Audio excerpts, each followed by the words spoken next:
پڑے گا جیسے جیسے یونانی علوم کے ترجمے ہوئے، لوگوں کو وہ نشہ چڑھا، قرآن کا اصل مفہوم گم ہی ہو گیا، ویسے اور ہی چھڑ گئی۔ نا قرآن کے بارے میں ایک اور سوال یہ ہے کہ جن لوگوں کو اردو نہیں پڑھنی آتی وہ اب کیا کریں، عربی پہ اتفاق کریں یا کہ وہ اردو کو سیکھیں، ان کے لیے کیا حکم ہے؟ اردو کو کیا سیکھنا، عربی سیکھنی لازم ہے مسلمانوں کے لیے۔ اصل میں یہی بات تھی جو امام مالک رحمۃ اللہ علیہ نے کہی، تو اس کا نتیجہ یہ ہوا کہ جہاں جہاں مالکی مذہب گیا نا، مغرب کی طرف افریقہ اور اسپین تک لوگوں کی زبان ہی بدل گئی، عربی بول رہے سارے، ان کو اپنی زبانیں ہی بھول گئی۔ انہوں نے کہا مسلمان کے لیے عربی زبان سیکھنا فرض ہے۔ ہمارے ہاں یہ ہوا کہ قرآن مجید بھی جو نا وہ اپنی زبان میں ترجمہ کر کے اگر نماز میں پڑھ لے تو نماز ہو جاتی، یہاں نماز تک کے لیے یہ جب اجازت مل گئی تو عربی کی قدر ہی کم ہو۔ اس لیے مشرق جتنا ہے نا امام ابو حنیفہ رحمۃ اللہ علیہ کا جہاں کا علم پھیلا، نہیں عربی کی کوئی اہمیت نہیں، وہی پرانی زبانیں ہیں، وہی کفر ہے۔ ادھر مغرب آپ سارا دیکھ لیں، مصر اور افریقہ ساری عربی زبان ہے، ان کی اپنی زبانیں گم کر گئے وہ سارے، اور بالکل دین جو ہے نا صحیح سمجھتے ہیں سارے۔ تو اس لیے عربی زبان جو ہے نا یہ تو فرض کرنی چاہیے کہ ہر مسلمان اس کو سیکھے۔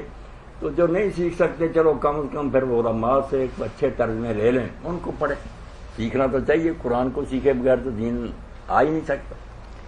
جی نماز کے متعلق ایک سوال آیا ہمارے پاس کہ نماز کے بعد سبحان اللہ، الحمدللہ، اللہ اکبر یہ پڑھنا ثابت ہے، صحیح ہے، اور ہاتھوں پر شمار کرنا چاہیے یا تسبیح پر؟ اور ساتھ بھائی نے سوال یہ کیا کیا نبی پاک صلی اللہ علیہ وسلم کا خاص طریقہ کوئی تھا اس معاملے میں؟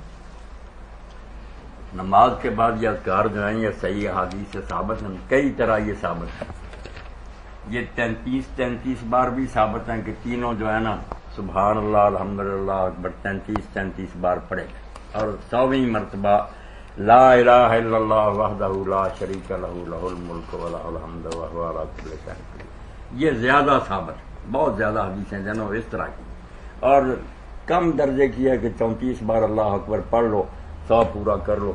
اور ایک حدیث پاک میں یہ بتایا گیا کہ ایک صحابی رسول رضی اللہ تعالیٰ نے خواب میں دیکھا تو یہ تسبیح کر رہے تھے، تو پوچھا فرشتہ ہی ہوگا اس شکل میں کہ تم کیسے تسبیح کرتے ہو؟ انہوں نے کہا 33 بار پڑھتے ہو۔ انہوں نے کہا نہیں چھوڑو اس کو، یہ 25 مرتبہ پڑھا کرو، اور 25 مرتبہ اس کے ساتھ لا الہ الا اللہ شامل کرو۔ انہوں نے جب رسالت مآب علیہ الصلوۃ والسلام سے عرض کیا، بتایا، نبی کریم صلی اللہ علیہ وسلم فرمایا بالکل ٹھیک، ایسے ہی کرو۔ تو اب یہ جو ہے نا اس طرح پڑھنا بہت اعلیٰ، باقی وہ پہلی بھی غلط نہیں، مگر یہ جو ہے نا کہ سبحان اللہ الحمدللہ لا الہ الا اللہ اللہ اکبر 25 بجے، یہ آپ نے ہر پسند کرنا ہے کہ بالکل تمہاری رویا اور خواب ٹھیک ہے، اس طرح پڑھنا۔ تو ہاتھوں پر گنے کوئی یہ تسبیح پر یہ کوئی مسئلہ نہیں، جو چیزیں ذرائع ہوتی ہیں نا ان میں پر کوئی بحث نہیں، نہ وہ بدعت ہوتی ہیں کچھ نہیں۔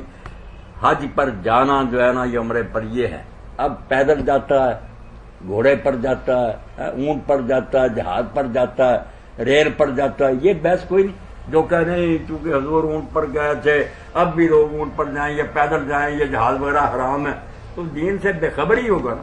مقاصد کی فکر کرنی چاہیے کہ دین نے جو طریقے بات کے بتایا اس میں رد و بدل نہیں کرنا، جو اس کے لیے وسائل اور ذرائع ہیں نا یہ زمانے کے ساتھ بدلتے ہیں۔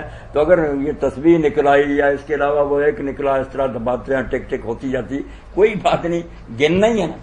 تو اس پر جو کہتے ہیں نہیں وہ سنت ہے، یہ بدعت نہیں، یہ سنت بدعت کا معنی نہیں جانتے، یہ چیزیں سنت بدعت نہیں ہوتی، یہ ذرائع میں سنت بدعت کا کوئی دخل نہیں۔ مقاصد کہ دین میں کوئی نئی چیز نکالے کہ یہ بھی چیز کرنی چاہیے اس میں ثواب ملتا ہے، وہ پوچھیں گے کہ ہے دین میں؟ ذریعے کی کوئی بات، وسیلہ اور سامان جو ہے نا یہ ساتھ ساتھ بدلتا بھی جائے تو کوئی حرج۔ ہاتھوں پر گن لے کوئی آدمی، اس کا حافظہ ٹھیک ہے تو انگلیوں پر شمار کرے، وہ بھی صرف سیدھے ہاتھ پر، تو یہ بہت اچھی بات ہے۔ رسول کریم علیہ السلام کے بارے میں یہی ذکر آیا کہ آپ دائیں ہاتھ پر یہ کرتے، مگر جیسے جیسے عمر بڑھتی جاتی نا وہ دیکھا نہیں پتا چلتا کتنی بار یہ گزر گئی ہے۔ السلام علیکم جی، اس لیے ان باتوں پر زیادہ نہیں زور دینا چاہیے خواہ، یہ دین نہیں ہے۔ کفار سے جنگ لڑنا یہ مقصد ہے دین کا، وہ ایٹم بموں سے ہو، ٹینکوں سے ہو، یہ کیا بات ہے کہ تیروں تلواروں سے ہی لڑے۔ ہمارے پاس ایک تحریری سوال ہے، آج کل جو خون کسی کو عطیہ دیتے ہیں یا آنکھی عطیہ دے دیتے ہیں یا کسی کو گردہ کوئی دیتے ہیں مجبوری کی بنا پر، تو بھائی نے سوال یہ کیا ہے کہ کوئی بندہ اگر مرتے وقت یہ وصیت کرے کہ میری آنکھ یا گردہ وغیرہ کسی فلاں بندے کو دے دینا، وہ کہہ رہے ہیں یہ قرآن و سنت کی روشنی میں جائز ہے جیسے وصیت اس کی کسی چیز کی؟ یہی چیزیں ہیں جو اتحاد سے تعلق رکھتی ہیں. یہ چونکہ رسول کریم علیہ السلام کے دور میں یہ معاملہ پیش نہیں آیا، اب نئی ایک صورتحال سامنے آئی ہے تو علماء اس پر پھر غور و فکر کرتے. کچھ تو کہتے ہیں کہ چونکہ میت کی بے احترامی ہوتی ہے، یار اس کے ٹکڑے ٹکڑے کر کے بیچنے شروع ہو گئے یا لوگوں کو لگانے شروع ہو گئے، میت کا تو کوئی احترام رہا نا، مردہ تو ذلیل و رسوا ہو گیا. ان کی نظر تو اس بات پر ہے، وہ کہتے ہیں کہ نہیں ایسا ہونا چاہیے. کچھ کہتے ہیں کہ جب وہ اپنی مرضی سے کہہ رہا کہ دے دینا یار میں نے کیا کرنا ہے، یہ آزاد کسی کا بھلا ہو جائے گا تو ٹھیک ہے. تو میرے خیال میں جو شرق اردن میں علماء کا بورڈ تھا نا، جنہوں نے پوری تحقیق کے بعد یہ بات کہی کہ کوئی حرج نہیں یہ آزاد کے انتقال میں اور یہ چیزیں لگا، ان کی بات ہی درست ہے. بے احترامی تو تب ہے نا کہ لوگ خواہ مخواہ چیر پاٹ کرے، جب وہ خود کہتا ہے اس کے وارث رضامند ہے تو بے احترامی کوئی بات نہیں. یہی ٹھیک ہے کہ لگا دینی چاہیے چیزیں آنکھیں اڑائے. جی میں نے تحریری سوال ایک اور ہے کہ عورت اپنے چہرے کے فالتو بال اتار سکتی ہے اور اپنے جو بال ہیں ان کو کٹوا سکتی ہے سر کے بالوں؟ چہرے پر اگر کسی عورت کے ایسے بال آ جائے نا جس سے اس کا چہرہ بدنماز ہو، اگر وہ نوچ لے اور اس کو ٹھیک کرے تو کوئی بات نہیں. اپنے خاوند کے لیے حسن و جمال پیدا کرنا یہ مطلوب ہے، نمائش کرتے پھرنا اپنے حسن کی یہ حرام. اما عائشہ صدیقہ رضی اللہ عنہا کا یہ فتویٰ بالکل بہت اچھا ہے کہ عورت نے کہا کہ میرا خاوند پسند کرتا کہ میں اپنے بال نوچوں، تو انہوں نے فرمایا جس سے بھی وہ راضی ہوتا تو اس کے لیے کرو. تو خاوند اجازت دے اور اسی کے لیے کرے تو کوئی حرج نہیں. جو یہ نوچ ناچ کر بنا کرنا اپنے خنجر لوگوں کے دلوں کو شکار کرتی ہیں، نامراد نیتیں جن کی بازیں دکھاتی پھرتی، ان کے لیے حرام. جی بال کٹانے کی بھی کوئی بات نہیں. جب صحیح حدیث میں آتا کہ رسول کریم علیہ السلام کے ازواج مطہرات اپنے بال کٹواتی تھی، صرف وہ کانوں کی لو تک رکھتی تھی، تو اس کے بعد اب کیا جھگڑا رہ گیا؟ اب کہتے ہیں جی موت کے بعد حضور کیوں نہیں کیا؟ تو موت کے بعد آپ لوگ جائز سمجھیں؟ ان علماء سے پوچھے تو یہ بہانے بناتے ہیں کہ کیا آپ کہتے ہیں کہ جس کا خاوند مرض ہے وہ کٹا لیا کرے؟ آپ تو ہر حال میں حرام کہتے ہیں، تو کیوں ایسی توجیہ کرتے ہیں جس پر آپ قائم نہیں رہتے؟ یا تو مانے، حالانکہ کہیں نہیں لکھا کہ موت کے بعد تھا. وہاں تو یہی ہے ایک بیوی کا بھی نہیں، ساری حضور علیہ السلام کی بیویاں اپنے بال کٹواتی تھیں، اور امام نبی وغیرہ سارے بہانے بنانے کے بعد مان گئے کہ اس سے پتہ چلتا ہے کہ عورتیں بال ہلکے کر سکتی. دکھاتی پھرنا حرام، پورے رکھیں یا کٹوائیں، جو نمائش کریں گی وہ مجرم ہوں. مولانا ایک سوال آیا، انہوں نے حضرت مولانا مودودی علیہ السلام کا ایک منٹ مولانا پہلے کال لیتے ہیں. السلام علیکم. السلام علیکم. جی وعلیکم السلام. جی یہ مولانا محمد اسحاق صاحب سے ایک فتویٰ لینا تھا، اس سے سن رہے ہیں آپ؟ بولیں.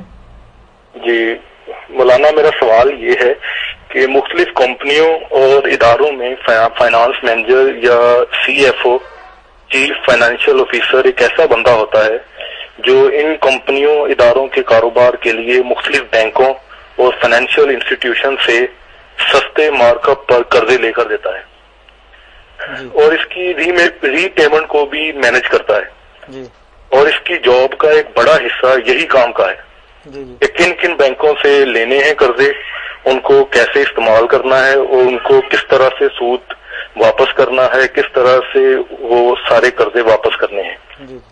تو میرا سوال یہ ہے کہ اس طرح کی جو جب جاب ڈسکرپشن ہو تو کیا ایک فائنانس مینیجر کی جاب ٹھیک ہے، اور دوسرا یہ کہ بینک کی جاب کیسی ہے جبکہ ان کی آمدن کا بھی بڑا حصہ سودی کاروبار سے ہے. یہاں میں یہ بھی واضح کرنا چاہتا ہوں کہ بہت سے جدید اور روشن خیال جو آج کل ہمارے ہاں علماء ہیں، ان کا کہنا ہے کہ چونکہ ملک کا نظام ہی سودی ہے اس لیے عام آدمی کا اس سے الگ تھلگ ہونا ممکن نہیں ہے، اس لیے اس طرح کی جاب کر لینی چاہیے. تو میرا سوال یہ ہے کہ جی مولانا آپ کے سوال کا جواب میں نے آپ کا جواب میرے بھائی سن لیا. بات یہ ہے کہ جس جاب کی آپ نے